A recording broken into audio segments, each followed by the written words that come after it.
আচ্ছা, তোমাদের ওখানে কেমন গরম পড়েছে? আমাদের এখানে তো খুব গরম পড়েছে। চলো আজ বানাবো গরমের স্পেশাল আমের টক। যার জন্য সবার প্রথমে একটা আমের খোসা ছাড়িয়ে লম্বা লম্বা করে কেটে নেব। তারপর কড়াতে দিয়ে দেব কিছুটা সর্ষের তেল। তেল গরম হলে দিয়ে দেব একটা শুকনো লঙ্কা আর কিছুটা সর্ষে।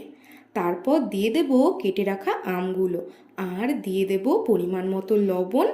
এবারে এটাকে একটু ভেজে নিয়ে দিয়ে দেব পরিমাণ মতো হলুদ গুঁড়ো আর পরিমাণ মতো জল।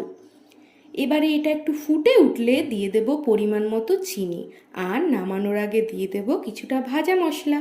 তো রেডি হয়ে গেল আমাদের গরমের স্পেশাল আমের টক। ভিডিওটি ভালো লাগলে প্লিজ একটা লাইক কমেন্ট করে দিও। যারা যারা আমার চ্যানেলে নতুন আছো প্লিজ আমার চ্যানেলটিকে সাবস্ক্রাইব করে আমার পাশে থেকো। আর যারা যারা ফেসবুক থেকে দেখছো তারা পেজটাকে ফলো করে দিও।